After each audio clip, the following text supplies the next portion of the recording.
Ndagusuje cyane rero wewe dukomeje kugendana muri runo rugendo rwa finance. Uru ni urugendo ntazasubira inyuma, uru ni urugendo niyemeje gukora kugira ngo abantu tuziranye, abantu bazamenyera hano, abantu ntaziranye nabo bazabashe guhindura imibereho yabo kubera ibyo ibyo nabashije kumenya, kubera ibyo nzi. Uyu munsi turi itariki 16 z'ukwezi kwa gatatu 2024. Amazina yanjye ni Benjamin Nkiko, nkaba ndi financial coach, ndi certifié. So ibyo rero mvuga akenshi ni ibintu mba nabanje kubanza kumenya ko ibyo ari ibintu byagirira akamaro abantu bazabyumva.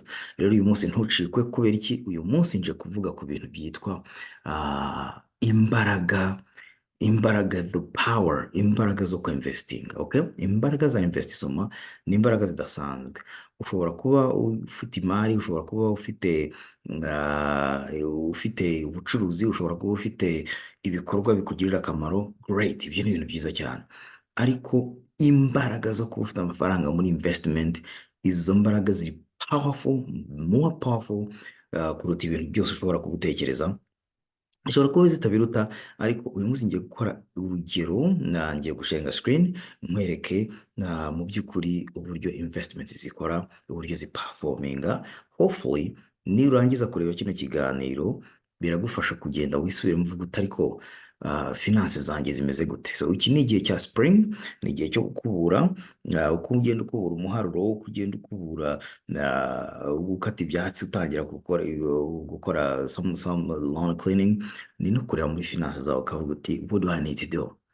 Okay, so niba umuntu ashobora kubona ipaki y'itabi ya buri munsi $7, I'm sure ashobora kubona $30 yo investinga buri kwezi. So ariko kugira ngo ntajya hanze ya topic ibyo ndabisorezaho, reka mbanze mbereke mu by'ukuri icyo bivuze kwinvestisa, icyo bivuze ku 401ks. Mwirirwa mumbaza, abantu benshi barazimbaza cyane ngo bikora gute. Uyu munsi je vous recommande yo ndarekomanda ko ureba ino video kugera ku musozo kugira ngo ubashe kureba neza mu by'ukuri the power, noneho ubashe kubitekereza muri future. Nkunda kuvuga ngo uyu munsi kuko hari umuntu uguhemba, umunsi wagezeho ko uzakora nta muntu uguhemba, bizagenda bite? Umunsi uzaba ari wowe wihemba, bizagenda bite? Okay, so ndagira ngo mumenyeshe yuko iki ni igihe cyo gutegura ahazaza hawe. Ntabwo nzareka kubivuga nk'uko abantu bigisha ibintu babisubiramo. Ntabwo ari uko babaza ibindi bigisha, ariko akenshi nuko ibyo bintu biba bikora, So uyu munsi ngiye rero kubereka iyo umuntu investisa bigira uruhare rukomeye cyane mu buzima bwe, kandi it changes life. So mu bintu ngiye gukora rero, nabigabanyijemo ibice bibiri mu by'ukuri. So hari kugura imigabane mu kwinvestisa. Ntabwo navuze kugura imisambu, ibibanza, kugura ibiki. No, ndashaka kwinvestisa mu kugura imigabane muri mutual fund. Nibyo nkora, nibyo nzi, ndi certifié, ndabyumva kandi ndabyiga, mpora nihugura. So iyo menye ikintu nzajya nza nkibereke. Nushaka kunkontakta, telefone yanjye ni 93 559 7800. Again ni 93 599 7800. Email yanjye ni benjamin.nkiko@gmail.com. Iyo ni personal.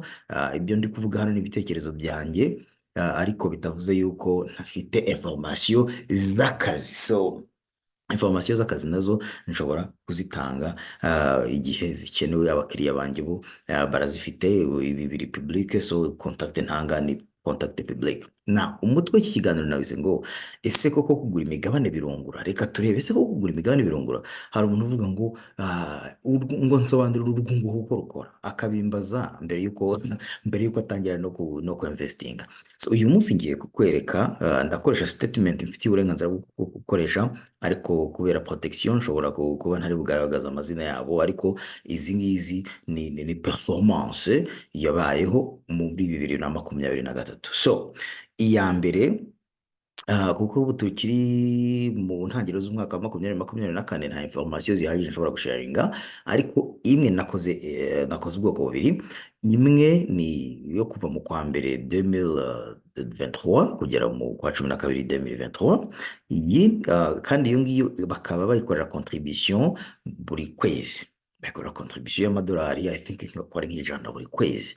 Iya kabiri ni 401k twafashe donc rough IRA, turayifata tuyishyira muri investissement privé. Hanyuma niba ukurikiye ibiganiro byanjye warebye aho nashushanyije bivuga yuko iyo umuntu avuye mu kazi 401k hafite donc isigara hagati ye na kampani imwe investingira, ntabwo igomeza kuguma hagati ye n'umukoresha. Mwibuke ko 401k akenshi iyo itari prive itangizwa n'umuki n'umukoresha wawe. Reka nzige ku yindi ntuza kugira ngo mbanze gusobanurire mu by'ukuri icyo ibyo bintu ndi kuvuga icyo bishatse kuvuga. So for example ahangaha 401k ni matching contributions z'umukoresha akorera umukozi kugira ngo abashe kugira ngo yinvestise muri retirement. Okay, so ibyo rero icyo bishatse kuvuga ni iki: wowe mukozi ukorera ikigo runaka bakakubwira bati nutanga 50 tuzaguha 25. Ni akazi kawe ko kugira ngo ubashe kugira gute gutanga iyo contribution. Urugero hano baravuga ngo iyi company offers generous, ni generous kuko ni optional, ntago bategetswe kuyitanga, ni bayitanga kubera ko bashaka kugira ngo bagire retention, harimo izindi benefits, hari ibindi ntari gusobanurira ahangaha. Ariko company iguhaye 401k ni uburenganzira bwayo, ni generosity yayo, ntabwo ari itegeko baba bafite. So niyo mpamvu ugomba kumenya ngo ese company nkorera uyu munsi itanga 401k, niramuka itayitanga ugomba gufungura iyawe, niramuka iyitanga great, ugomba kuyimaximiza kubera izi avantage zikurikira. So uru ni urugero rumwe, ntabwo ariko zose zigenda, buri kigo cyose kigira uburyo gikoresha 401k yacyo. So hano baravuga ngo company nini offers a generous 401k with automatic and matching contributions to help you build your retirement savings. After US colleagues complete 60 days of employment, this company automatically contributes an amount equal to 3% of your eligible pay to your 401k account every pay period. Pay period ni ukuvuga niba uhembwa buri cyumweru, niba uhembwa byumweru bibiri, niba uhembwa buri kwezi. So additionally, nyuma y'ibyo uretse nayo ngayo 3% batanga, iyi company makes an employer matching contribution annually to encourage you to contribute to your retirement savings plan. Ibi ngibi ni email batanga, nta nubwo ari email boherereza umuntu, ibi ubibona rimwe gusa iyo ujya kwaka akazi. Ni inshingano zawe ku giti cyawe cyo kumenya ngo ese niba company itanga 3% kuri buri contribution ntanga buri cyumweru cyangwa buri byumweru bibiri cyangwa buri kwezi, ayo madolari nangahe? 3%. Noneho mu mwaka bakamacinga. No kuvuga iki kumacinga? No kuvuga iki? Employer matching contribution bazakunga, ni kunganira, niyo mpamvu to encourage you to contribute, ni ukukunganira kugira ngo ubashe kugira courage yo investinga muri retirement. Do you know why? Kubera iki kintu bakizana ni ukubera ko za pension twajyaga twiringira zitagihari. Uyu munsi rero nta incentives company zifite, ni akazi kawe nanjye ko kugira ngo tujye tubasha kuinvestisa amafaranga yacu, noneho company ikakunganira. So imagine nkubwiye ngo uzajye ushyira idolari rimwe muri banki, nzajya guha amasesi 50. I'm sure yuko wabikora kugira ngo wabikora kubera ko uzi ko nzakunganira. Ariko noneho hari n'abatabikora kubera yuko ntibabizi, kubera ko ntawe wakoreye promesse yo kubunganira, donc yo kubamacingira. Ese waba uri muri abo ngabo bunganirwa bakorera matching? Ese company yawe uziya imatching angahe? Ese wowe uzayitanga uko angana buri kwezi? None se cyangwa se buri pay period? Ese ayo ngaya yarahagije? Ibyo ni ibibazo ndi kukubaza kugira ngo usubire inyuma wibaze, ufate statement yawe uvuga utari ko amafaranga yanjye ari hehe. Ejo nari kumwe n'umugabo turicara, ndamubwira nti pull your 401k, arayipulinga. Amaze kuyipulinga ndamwereka, ndamusobanurira ibyo agomba kureba byose. Arangira ati ati kuva nabaho ni ubwa mbere nize ikintu. Amaze imyaka 15 muri industry, akorera ibihumbi 100 buri mwaka. Ariko arambaza ati none se naba mfite amafaranga ahagije kugira ngo nzaritaringa igihe nzashakira. Ndambwira it depends, biterwa n'igihe ushaka kuritaringira. Numara kudetermina igihe ushaka kuritaringira, uzadetermina igihe, how fast uzadetermina. Iyo uzi intera ugiyemo, udetermina umuvuduko ukoresha kugira ngo ubashe kugerayo. Nugenda gahoro uzagerayo utinze, nugenda cyane, nugenda wihuta uzagerayo kare. Okay, so it's up to you, it's up to me. Umuvuduko ni wowe. Okay. Now, annual company match contribution will be made to your 401k no later than March 31st. Ubwo iyo ni itariki, ni itangazo riri internal kubera ko turi muri March 16th, so iri ni itangazo ryatanzwe. All eligible US colleagues should receive an email from Fidelity confirming the matching contribution have been posted, and you'll be able to view your annual employee contribution amount by logging into this account. So remember, iyi ni company ibitsa muri Fidelity. Rero ntago company ukorera. Niba ukorera kwa muganga ntabwo aribo bakubikiriza amafaranga, bavugana na Fidelity, noneho bakajya babwira Fidelity bati Ben akorana natwe hamwe n'abandi bakozi 500, tuzajya tubakata amafaranga aya n'aya bahisemo, kuko nijye ngomba kuyahitamo. Ku mafaranga bahisemo tuzajya tubakorera 3% bya matching, ndetse mu mwaka tuzajya tubongereraho contribution. So urumva byose bihera kuri nde? Jyewe. Ariko nintabikora bazajya bantangira 3%, mba ariyo ntwara. So wagombye rero gusubira inyuma ukabanza ukavuga uti ese mfata avantage z'ibi bintu.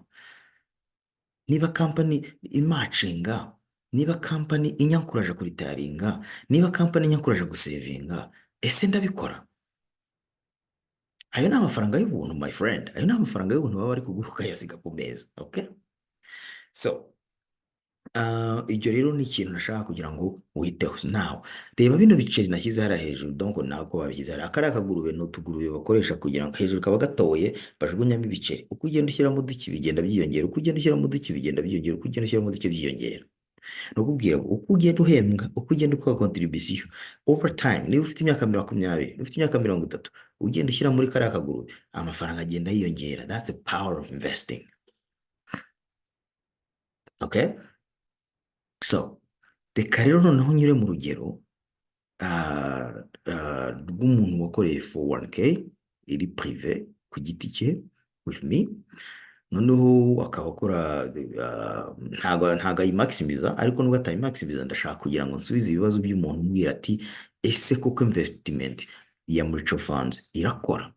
Well, remember, this is called retirement details. Uyu ni umukiriya, donc ni ya kesi ya mbere naguhaye, ni ya kesi ya mbere naguhaye igaragaza yuko uyu mukiriya yatangiranye mu kwa mbere akagera mu kwa 12 muri 2023. Jewe ndi umu representative. This is Roth IRA. It's a Roth. Okay, Roth bivuga after tax money. Okay, so ikindi shaka kwereka, niba ugireba kuri abakiriya banjye barabibona, hari quarterly statements ziza zikagwa muri email yanyu ikabwira ati hey, login here, ugenda urebe performance. Urabona quarter to date ni 10% return, year to date is 14, 1 year 14, since inception 5.4.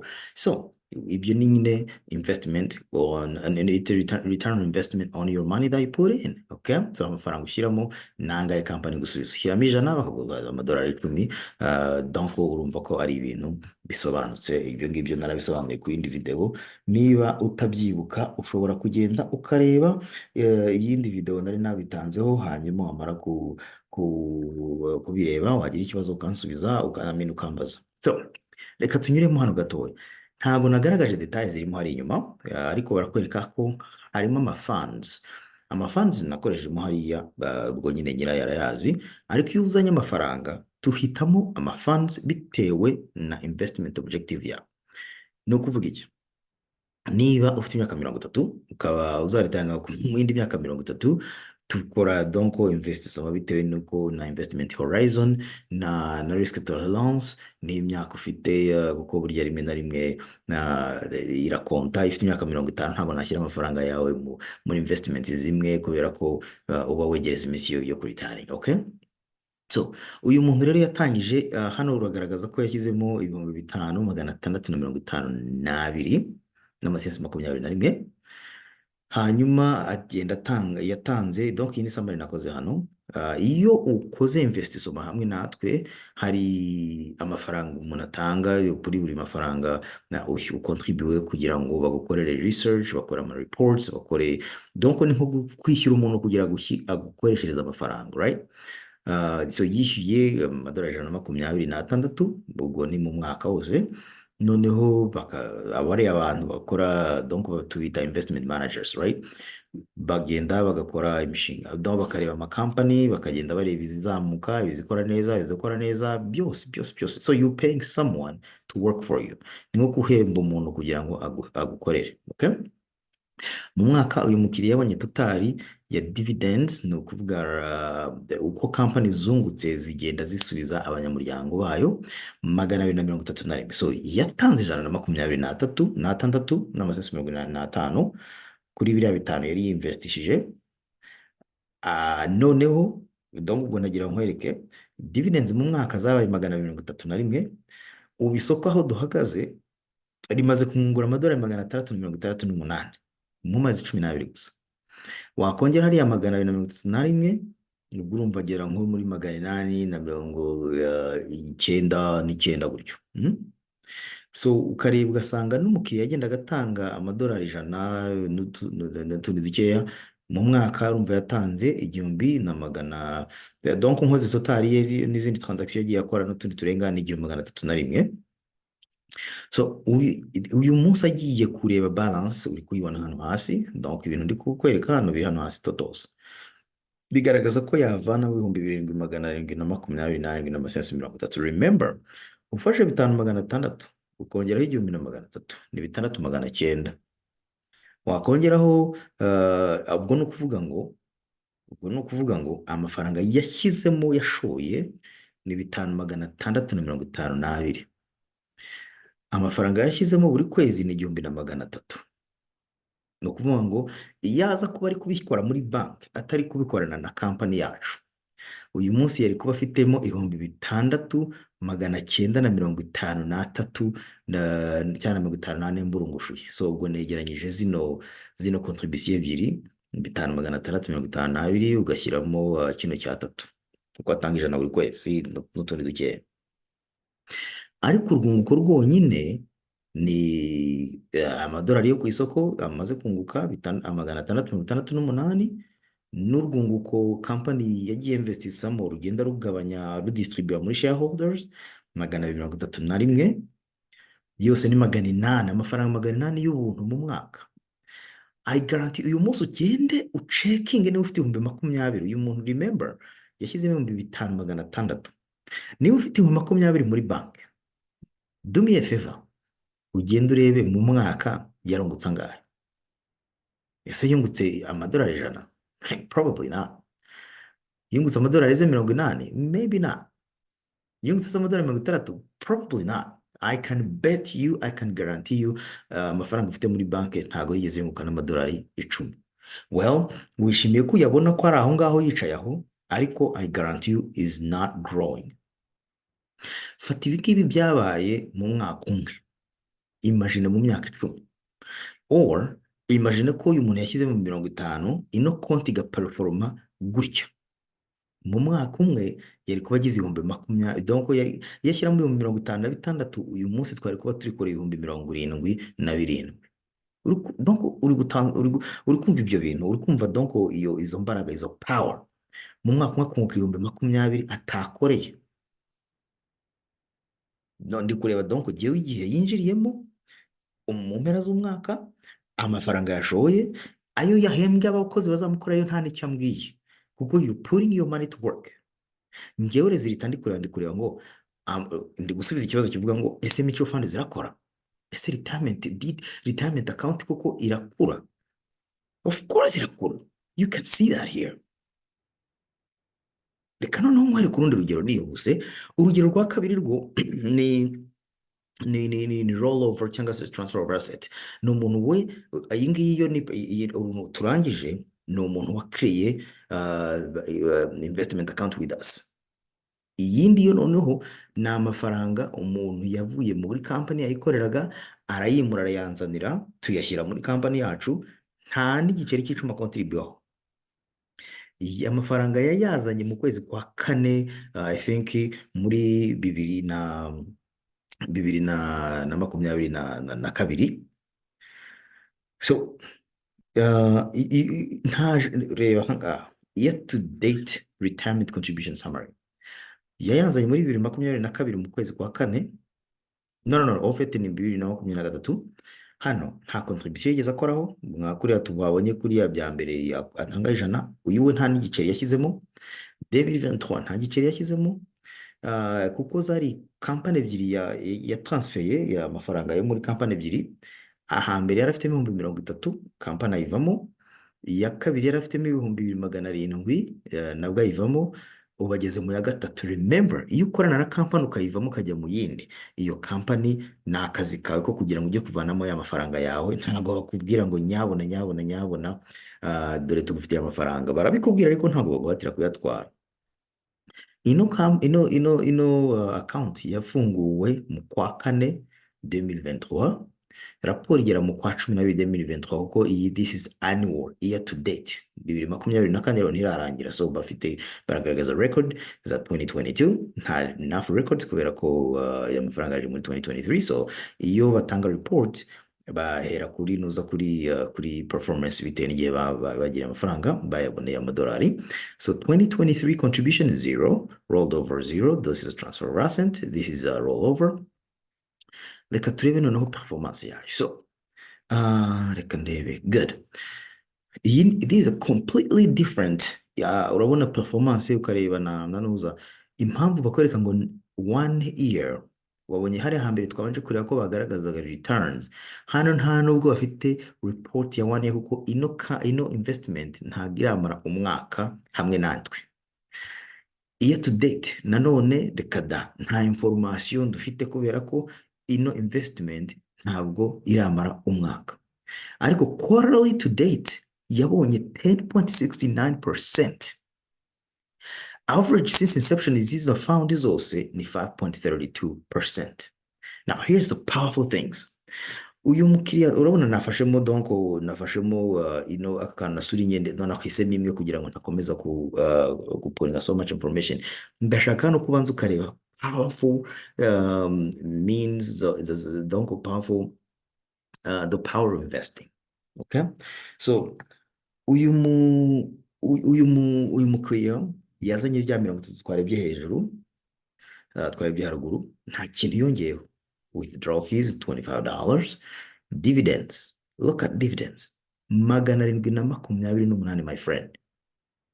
Look at the current market value, 885, my friend. Here's how powerful mutual funds are. Ino fund, whatever this fund is, iri hasi amadolari 300. Kuko nitujya dukomorosye tujye dukoma n'ingasi. So izi babyita diversification. So icyo nakoze n'uyu muntu nafashe ya madolari 30,000 ndamubwira okay, bitewe na investment objectives ze, bitewe n'imyaka ye n'ibyo ashaka, ndabona ngiye gukora diversification, kuko yambwiraga ko ashaka conserve capital ye 30,000 bitazigera umwe niyo market itagenda neza, cyangwa se ikoze downturn losing so much. Downturn in market turi kuyibona nkanga, market is down, current change in market value right now. Ino fund iri down amadolari 300, ino fund iri down 76, izindi zose ziri up 390, 39, 312, 345. So you can see the power of diversification. Iyo yose nza kuba narashyize muri zino fund ebyiri, ubu zose zari kuba amafaranga yose yari kuba ari menshi muri zino fund ebyiri. You remember that? Ariko kuko nakoze diversification, mu gihe imwe itagenda neza izindi ziri kugenda neza, so zikora icyo bita offset.